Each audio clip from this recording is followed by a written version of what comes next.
Welcome to Studio A2, where we have a very special guest making their homecoming gig tomorrow with Tally Hall. Welcome back, guys. Thank you. Thanks. Thank you for having us. So we're going to talk a little bit about Brooklyn, New York in a few minutes and just your experiences kind of in a different setting. But you are going to play some new music tomorrow, right? We're going to be playing a good amount of new music tomorrow, yeah. And is it finally good? Is this going to be the first time you're playing in front of an audience? I thought you were going to say, is it finally good music? Yeah. No, is it finally good to start breaking out some new music after a while? I mean, it's a relief. Yeah, we've been playing a lot of new stuff around New York, where we've been writing in New York City, and we've been playing it there and trying it out, and it's the first time coming to Ann Arbor with it, so that's exciting. So, and we're going to hear a couple of those songs for the first time today right here. You want to start us off with one of those? Yeah. Which one is this? So what's the name of this? It's called Sacred Beast.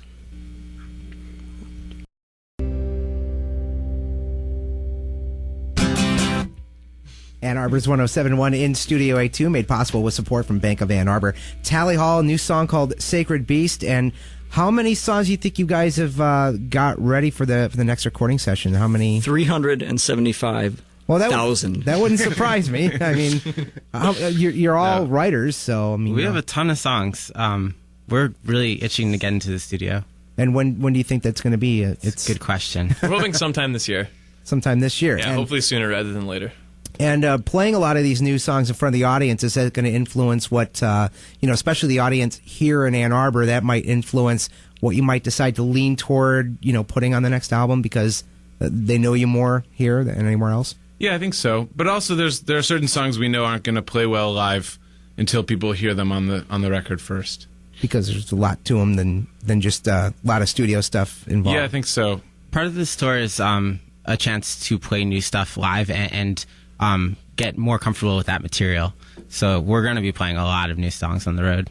So you guys, do you write in tandem a lot, or you tend to write most of your songs individually and then bring it to the rest of the band and kind of finish it out that way? It's becoming more collaborative than it used to be. And do you ever just have you ever brought a song in and you thought it was great and the rest of the band is like, what are you thinking? Anything with that? I mean, are you guys every day? I would imagine all the time. That. There's not a lot of bands that would have like 3, 4, or 5 songwriters in the band, and a lot of them, don't tend to, work well together. I know XTC used to clash a lot in the studio because they had 2 great songwriters. Gomez makes it work with 3 great songwriters, 4 great songwriters, and I would imagine that collaborative. I mean, just filling each other's maybe you're one person strong at one thing and the other person's kind of, I don't know how to describe this. Like if a certain person is good at one thing, the other person comes in and adds a little bit to that song. You're like, wow, that's a whole new angle to the song I didn't even think of. That seems to be happening more and more. Where I don't know how audible. Yeah, we can't hear you, Ross. We could translate for him. You could just assume Ross is making a really valid point right now. Somebody will kind of have a part of the song that's not totally fleshed out, but then somebody else where maybe that part of the song, like a bridge, for example, or a chorus, is more of a strength and comes in, and then it all kind of comes together. Okay. One particular example comes to mind when we had a song it's called Never Meant to Know. It was almost completely worked out. It was just missing a bridge, and Andrew, who didn't write the song, just started playing a couple chords on the keyboard, said, how about this? And kind of fired out a bridge, and it's perfect. It was sung perfectly. Mm-hmm. It was out of nowhere. Yes, that is the technical term for what technical musical term. I studied at Oxford. They farted out a bridge. And being in the Williamsburg part of Brooklyn, New York now, a lot of other bands are rehearsing and playing in that area. Some of the other bands that are in there that people might know are up-and-coming bands. There's a lot. I think the buzz band right now, Chairlift is making a scene. Jukebox the Ghost. The Pains of Being Pure at Heart blew up really bigly. Okay. We played a show with Ambulance LTD. They're a Brooklyn band. Yeah, they've been around a while. They've been playing stuff for a while. So. April Smith. So many bands. John Flansburgh lives on my block from They Might Be Giants. Okay, that's cool. They've been in Beastie Studio A too. So, all right. So the gig is tomorrow night at the Blind Pig. Who's opening up for you guys? Lightning Love and a band called Melbeck from California. Okay, and it's Tally Hall in Studio A2, Blind Pig tomorrow night. You want to play another new song for us? We're going to do an old song, and then you're gonna do an old if we have song. time, we'll do another. Okay, yeah, and I want to ask you a little bit about this song you're going to play, because there's a couple things with it, but it's The Whole World in You? Yep. All right, it's Tally Hall in Studio A2 with 107.1. Girl, Tally Hall in Studio A2 from Bank of Ann Arbor, and that is The Whole World in You. And I'm a fan of the Tally Hall Internet Show, and I hope there's more episodes. 10 of them total, was there? Mm-hmm. And one of the things that's cool is videos that other people produce for your songs. Now, The Whole World in You is a very cool video. If you get a chance to, I'm sure you can find the video itself on YouTube alone. But who's the guy that did that video? It was a Brooklyn-based puppeteer named Frankie Cordero.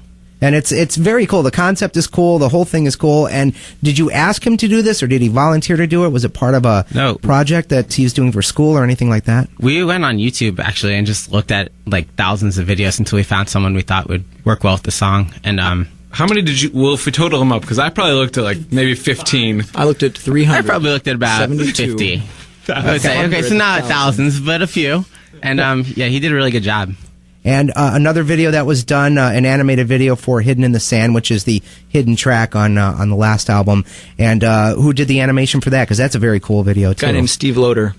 And again, is it just somebody, the people that are inspired by your music to bring it out, or do you need to go contact them first? Well, he actually came to us. Well, he's a friend of ours from Disney. Yeah, not specifically for that project, but mentioned that he, if we ever had a music video that we wanted animated, kind of went from there. He worked on Ren and Stimpy a little, and he also did and Goof Troop. Goof Troop. He did all sorts of cool stuff. Yeah, he's just a cool guy. He knew that animation style. Yeah. If you'd like to see that music video, it's available at www. What's the website? It's cool. YouTube.com. And then just search for whatever, I don't know. Yeah, you look at thousands of videos. You search for Tally Hall, you're going to have people, there's people that have done covers of your songs and stuff. I know the girl that plays the ukulele and sings Hidden in the Sand and all that. And I enjoy the Tally Hall Internet Show a lot, and you can definitely tell all the different locations around this area that it was filmed. Have you ever tried filming in and around Brooklyn? Is it a lot harder to maybe try to do something like that? Is it too busy? Is there too much need going more on? Legal clearance, probably, but we'll try to make it work.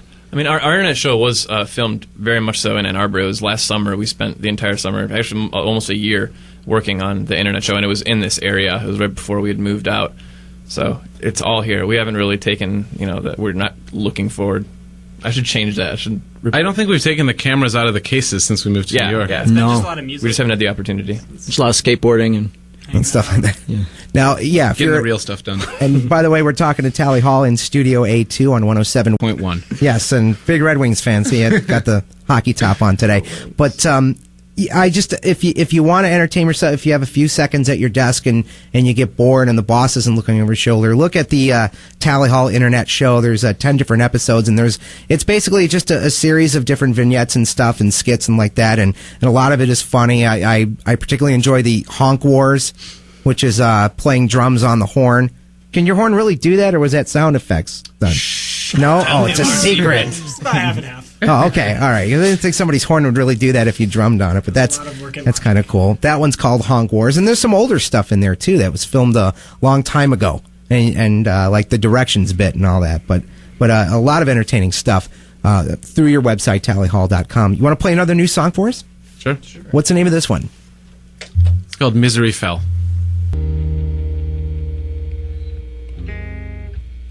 That is Tally Hall, a new song, Misery Fell, on Ann Arbor's 107.1 and Studio A2, made possible with support from Bank of Ann Arbor. Fantastic song, and I like the first one you played, too, the Sacred Beast, the name of it. Yep. And you said a bunch of new stuff you're going to play tomorrow, so, I mean, if you haven't seen Tally Hall in a while, they're back home and playing some new stuff for you. So, again, this will be first time taking a lot of these out in front of an audience, kind of away from the rehearsal space and stuff like that.